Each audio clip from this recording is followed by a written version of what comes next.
Good evening, directors, members of the public joining us here tonight.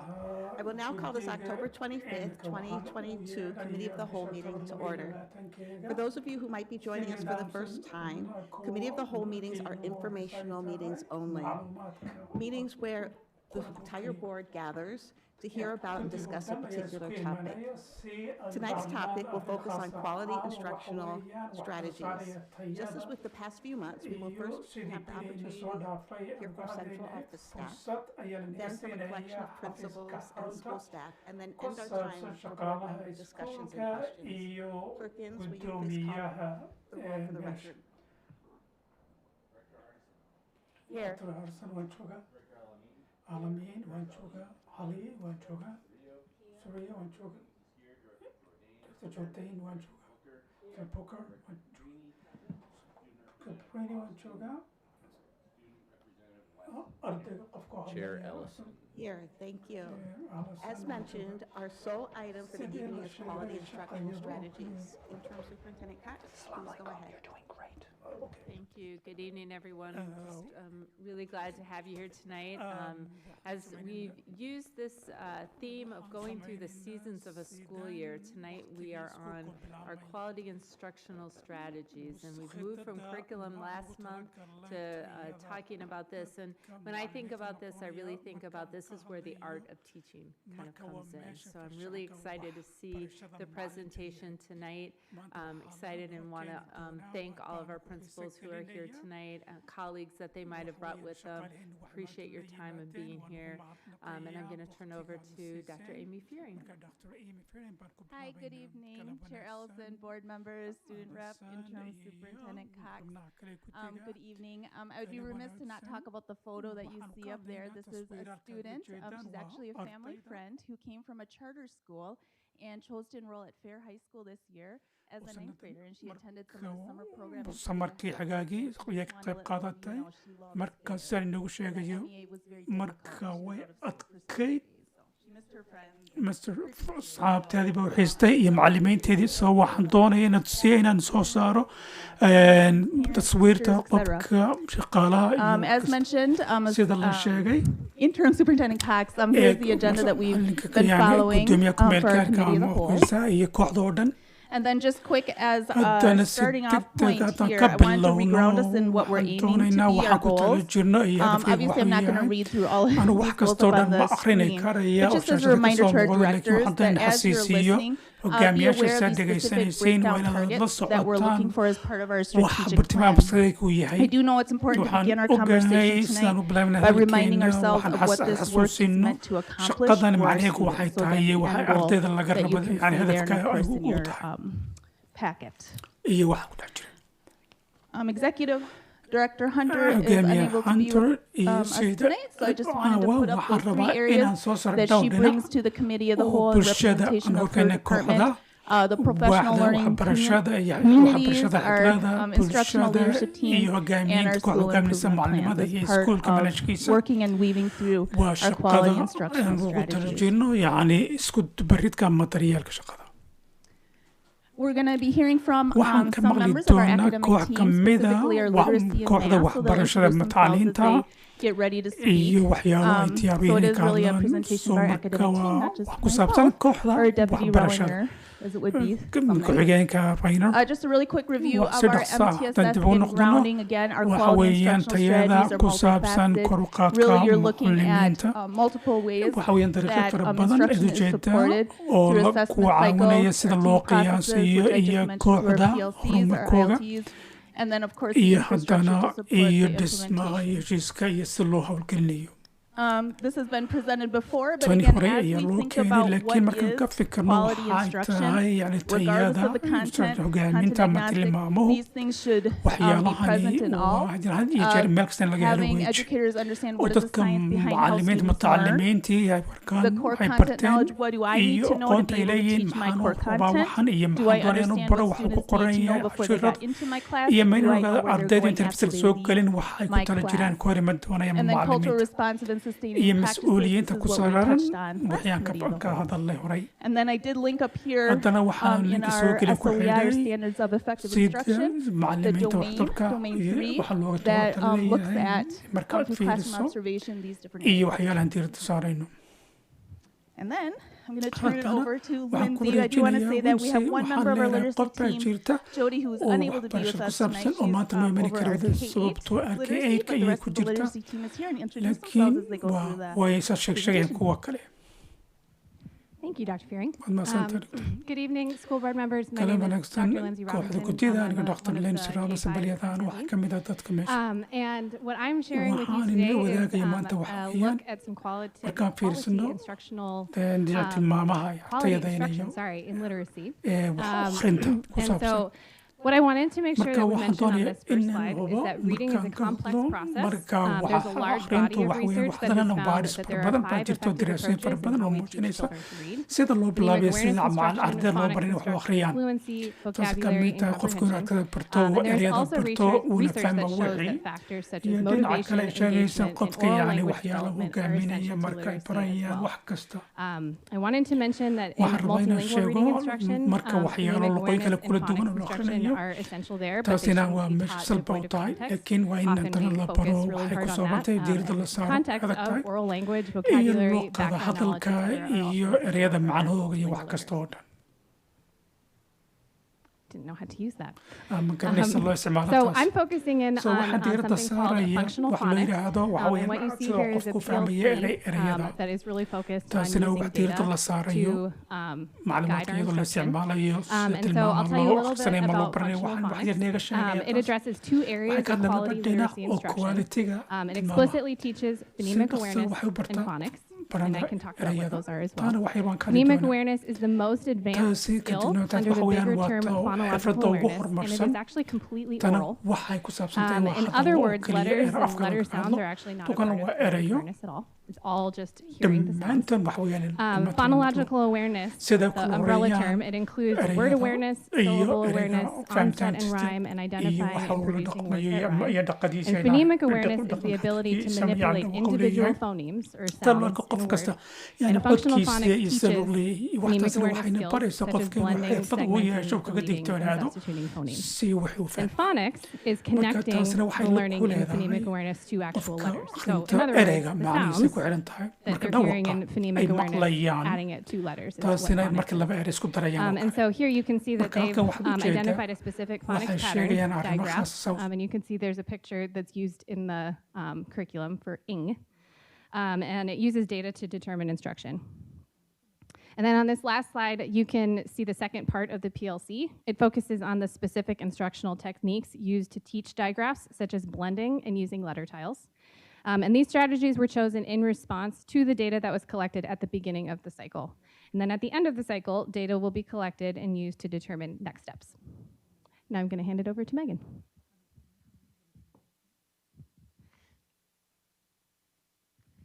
Good evening. My name is Megan Paulus de Rangel, and I am the other K5 literacy content lead, working mainly under Laura Cavender's portfolio and then with the dual language schools.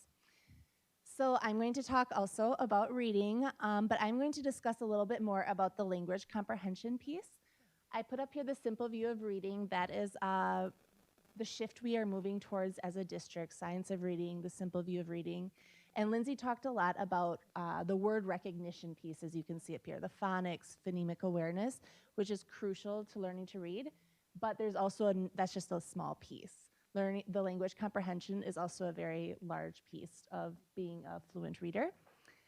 So for that language comprehension piece, the district uses the curriculum benchmark. So I'm going to talk a little bit about benchmark and how we use that to teach content and comprehension and what that looks like in our, like Lindsay showed, in our PLCs, and then also a look fors document that we have created as a literacy department. Oh, and here I am clicking on my computer. So we've been working really hard as a literacy team this year to create not only those PLC forms that Lindsay just showed you an example of, but also a look fors document that can be used as a resource not only for educators, but also for administrators and other stakeholders in a school building.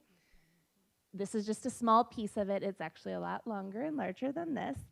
But it really provides a resource for teachers and administrators to see what is in a literacy block, what is actually in those 145 minutes we have dedicated to reading, and that phonics is just a piece of that. Benchmark is one of the resources teachers could be using for the other part of that literacy block. So I have some resources that students and teachers are using, pictures of some of the books and some of the visuals that help our multilingual learners.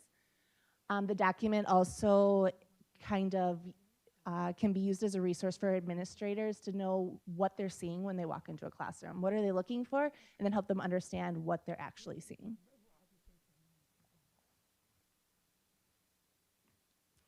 So besides that, this is the PLC log for benchmark for that comprehension and content curriculum that we're working with. We know that research shows us that well-developed PLCs have a high impact, not only on teaching practice, but also on student achievement. So we are leveraging our PLC time a lot this year and making sure that teachers have time to collaborate together, to find resources, and to better support our students. And this is just one of the documents we're providing as a team to try to help guide that collaboration. So it kind of helps unite teachers as thought partners on looking at the data of where our students are and then what we can do to keep progressing them on their literacy journey. All right, and since I do support the dual language schools, I thought it was only fair to discuss some of our biliteracy instruction in Spanish. I'm also bilingual. So I'm going to do this piece of the presentation. It's only 3 slides. In Spanish. I know that there are people here that probably don't speak Spanish.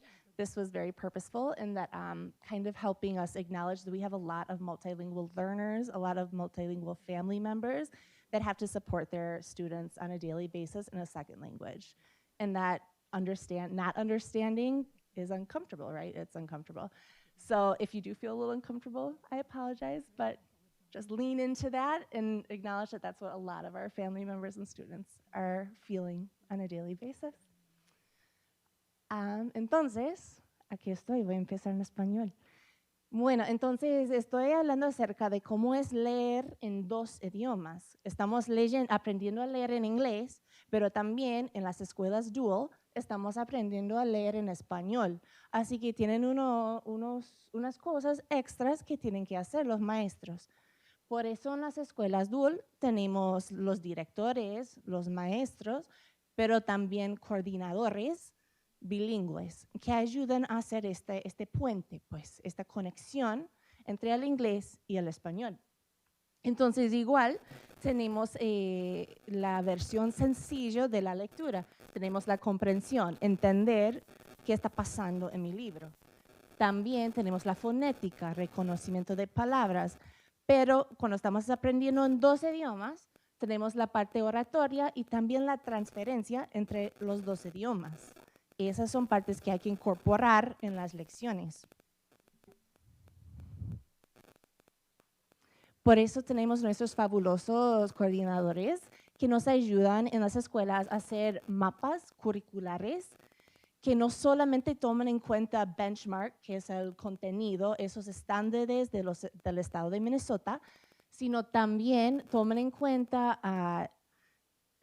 la parte de la justicia social, su cultura, y también el objetivo del lenguaje, que también es muy importante cuando estamos hablando de 2 idiomas. ¿Y cómo se ve el mapa curricular en el salón? Pues se ve como 3 objetivos. Tienen su contenido, que es benchmark, ¿verdad? También tiene un objetivo de lenguaje, que es la conexión entre inglés y español. Y también tienen un objetivo que es cultural, para que los niños y los estudiantes puedan verse en lo que están leyendo, la cultura. And I want to give a shout out to these slides were created, the dual language slides were created with the multilingual department and by the dual language coordinators. So we all work together on this. So I wanted to acknowledge their efforts here as well. But thank you. Any questions after, you can let me know. Muchas gracias. Thank you so much, School Board, Interim Superintendent Cox, Director Ellison, for having us here today, this afternoon. I am Heather Like, and I am one of the 612 literacy specialists, and I'm going to speak first, actually, to some of the work that Jody Langen is doing, as mainly working with our middle school. And like, was said earlier, she's unable to be here today. So one thing that we are working with as a tool at the middle school level is using STARI, which is a structural literacy tool that is it comes to us, and we can use the different components to support growth at the middle school level. And you can see here that right now, most schools have had a chance to explore the first unit, and these are some look-fors that they can use at that middle school level, and as they explore more units, they have more look-fors that they can unpack and use at their sites. But mainly, I'm here to talk about the work that I am doing, which is disciplinary literacy. So we know as we get into that secondary level, especially as we get closer and closer to graduation, we want to make sure that students are able to transfer their skills from one classroom to another, and then from classrooms to the world. And so that's one of the things that we're really working on right now, which is fortifying literacy skills across disciplines. So it's not just learning to read, but it's also learning to speak, learning to discuss and listen, and then apply those skills in any situation. So what you have up here on the screen is a graphic that really takes some of the work that we've been doing with the General Education Leadership Network. They put together a binder of things. This takes that and puts it into one graphic that breaks it down into the 10 domains. And so what you'll see up here at the top are the 5 main domains, the action domains. These are things we see students do, right? We see students reading, writing, thinking, speaking and listening, and then discussing. And the big difference between speaking and listening and discussing, just to highlight, because a lot of times people think those are the same, is discussion is where a student is able to take another student's idea and bridge off of it. And they can add a resource, they could add a yeah, but, they can add a yes and, but they're spinning off of it, and it's not pivoting back to the teacher at any point, right? So it's a discussion component rather than just talking or just taking it in. So it's more active. So we know that with those action domains, that if our students are doing them multiple times, so they're doing all 5 together, so waxaan ka sameynaa shanta oo dhan. that they are taasi waxa more weeye likely inta badanna waxay u badan fortify and tahay grow in their ay literacy halkaa ka skills, sii but also kobcaan. literally their hippocampus taas oo will ah waxa start to weeyaan grow if meesha they're iskuulkana uu kor u interweaving all 5 kacayo of these domains iyo together waxyaalaha oo during the dhammaantood course la of a isku class daro. period. And our hope with annagu rajahaygu disciplinary marka waxa literacy weeyaan from the very early stages inaan at si this waqti point hore is that we can work with our maqsaan social ula studies shaqayno teachers, our waxyaalaha math, macallimiinta our intooda badan science, our iyo art, kuwa our world macallimiinta language, sayniska to iyo waxa be kale trying markaa si to la isku increase the dayo amount of si reading, kor loogu writing, qaado speaking, listening, waxbarashadooda discussion, iyo and su'aalaha thinking iyo that's fahamka iyo happening fikradooda iyo in waxa their dhacaya classrooms, fasalka so waa ka that dhacaya students are getting soo say that ardaydu multiple times a ay day, waqti and then the next day kala duwan multiple maalintu times a helaan day, iyo because maalinta they're kala getting socotaan it waqti through kale every fara badan oo class. kala duwan. And so we want to see those So markan repeated waxaan as rabnaa much as taa in lagu possible celiyo throughout si ay every ugu lesson. suurtagal badan Whereas then when cashir you kasta look ama at fasal kasta the bottom taas oo domains, ah the knowledge domains, which is in the meesha wheel hoose there, aqoonta those are actually ee broken shaaga into, taas these wax are loo the kala things that we want jajabiyey students to waa be waxyaalaha focusing rabna on. ardaydu inay So diiradda focusing saaraan on their own growth, their iyo own learning, kobcitaankooga iyo focusing on waxbarashadooda how diiradda things saaraan connect, they're iyo siday interconnected to iskugu other xirayaan disciplines or to their life or the arrimaha kale world. qaybaha kale ay They're iskugu focusing xiran on their yihiin own inquiry, what questions do they iyaguna have that su'aal are ay driving qabaan oo their kale ay la desire to yimaadaan iyo learn more. waxbarashadu si ay wax They're siyaada u focusing bartaan on a diversity of diiraddan ay resources saartaan and kala perspectives soconida and iyo kala duwanka applications, iyo and they're fikradaha focusing iyo on waxyaalaha the saaran oo content si ay area, diiwaanka u saaraan vocabulary and concepts erayada that iyo might waxyaalaha have a ay ka different kooban yihiin definition iyo in a waxyaalaha different iskugu kaban context, iyo right? sidoo And so kale they're exploring those si approaches and those marka aan ideas. diiradda u And saarno we want to see those markaan waxaan components rabnaa that waxyaalahaas oo wheel dhan rotating in through the aan course of kala each warwareejino la isku celceliyo unit. qayb students might so do si ay multiple times in a ardaydu quarter ay dhowr jeer u might have an sameeyaan opportunity to rotate through afartii that biloodba wheel, ama saddexdii biloodba over markay the course iskuul ku of jiraan the markaasi course of the course. aan waqtiga So, waxbarashadu that is socoto one of the things that we're working taasi on waa right midaan ka now. shaqaynayno Predominantly iminka this inta graphic u and this badanna guide waxaa has been shared with farshaxankaasi our waxaa principals nila wadaagaya at our principal professional development. We'll be hormuudka doing some more work iskuulka with this actually markaasi on Thursday of uuna this week. salaasada And then asbuucan we are also using haddana waxaa kaloo isticmaali this with doonaa our schools that are being supported by the iskuulkanaga CLSD oo grant work. iyaguna And we actually just did some shaqada work nagala with qabteen that iskuulka today. And we're taanta excited to work marka on some waxaan ka look-fors that will be shaqaynaynaa haddana inspired by each of buugaag these domain iyo mid areas. kasta oo But we're yacni still at very early qaybta stages ka of mida that. ku kaas ah And then I haddana also want to talk a little waxaan bit doonayaa about wax some yar of the work ka that we're hadlo doing supporting qaybaha aan ka our shaqaynayno professional learning communities. waxbarashada iyo So xifradeeda at the secondary level, marka iskuulka sare Ms. Langen, who's not here today, Miss and Langen halkan myself, we joogin worked with our principals iyo hormuudka at the iskuulka la previous hadashay principal TD session kii on hore some ahaan different jiray ways that we imika can waxaa jira support dariiqada our kale students oonu and caawinayno our teachers ardaydeena iyo in regards to macalimiinteenna their arrinta thoughts ku about their saabsan literacy goals within their SILP hadafkooga yacni wax akhrintooda iyo And wax so ku what we were saabsan so looking at marka with waxaan that is, fiirinayna this is waxa an weeyaan example of tani waa how the tusaale disciplinary literacy sida skills can be seen in science. xirfadda And this is akhrinta actually iyo an qoraalka iyo example waxaas that looga hadli karo is directly related to taasina one waxay of the si goals toosan in one of lagu our high schools. leedahay And hadafyada then this was iskuulada a sarsare sub-goal that one of their science waansana waa teams tusaalaha created as a PLC kooxda group. And sayniska then we ama looked at cilmiga what soo can that look abuureen like as far haddana as waxaa fiinataas when maxay you're doing a u plan, ekaanino marka do aan study samaynayno act arrimaha ku cycle saaban as a PLC,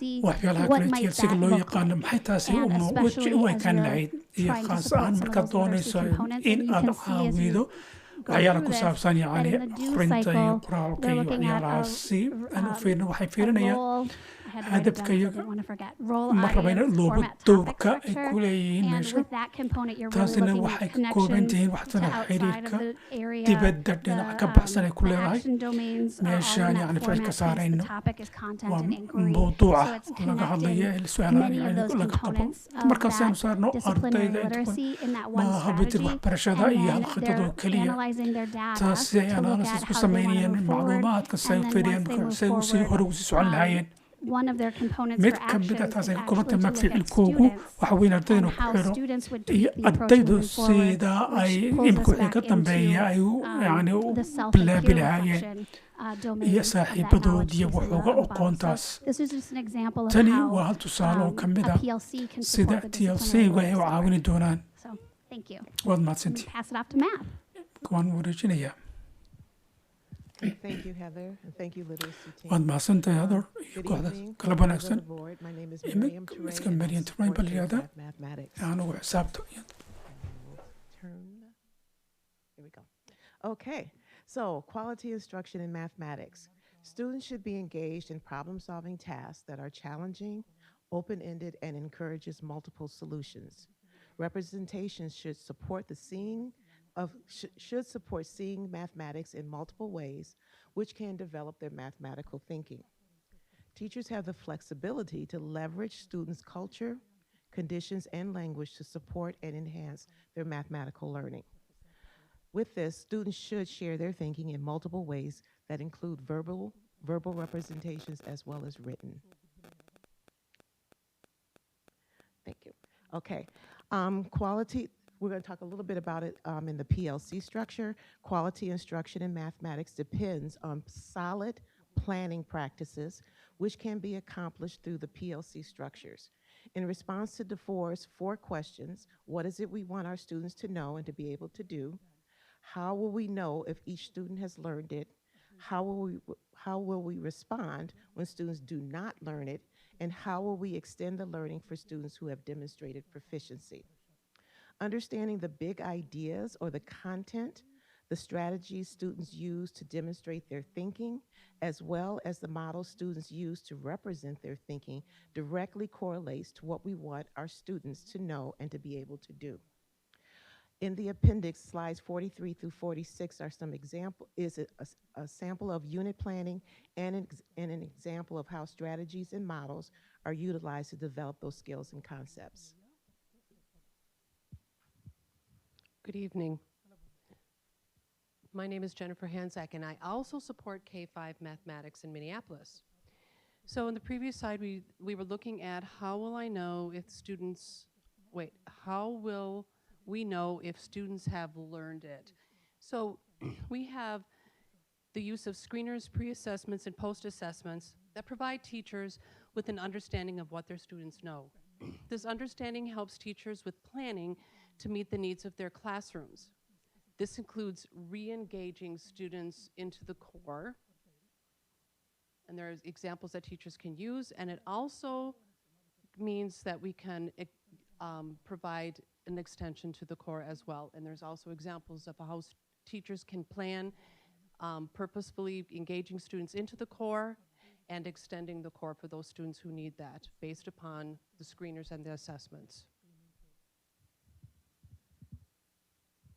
With our new curriculum bridges/number corner, there are two components that comprise the math block. Number corner is a 20-minute number sense routine that provides ongoing numeracy skill development and practice. Number corner introduces, reinforces, and extends skills and concepts that are related to the critical areas of study at each grade level. This practice should occur every day.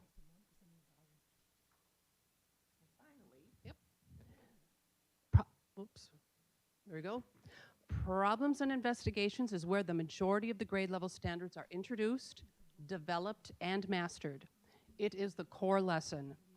This is the opportunity for students to be engaged in open-ended questions, using problem-solving tools, explaining and justifying their mathematical thinking. Teachers utilize the models and strategies developed during the unit of study. Workplaces are games and other activities that support differentiation and practice in the classroom.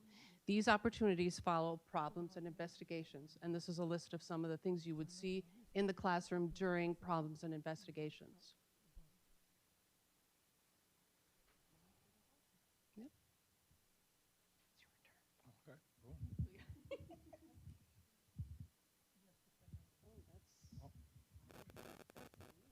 This means.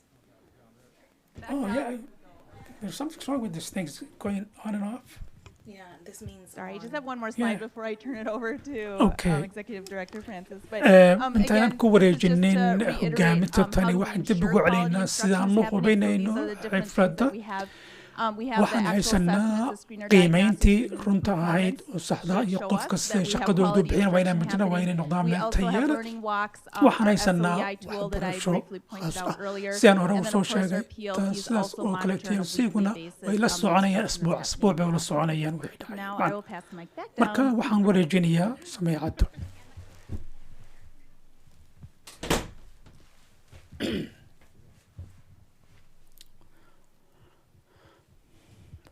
Hey, good evening.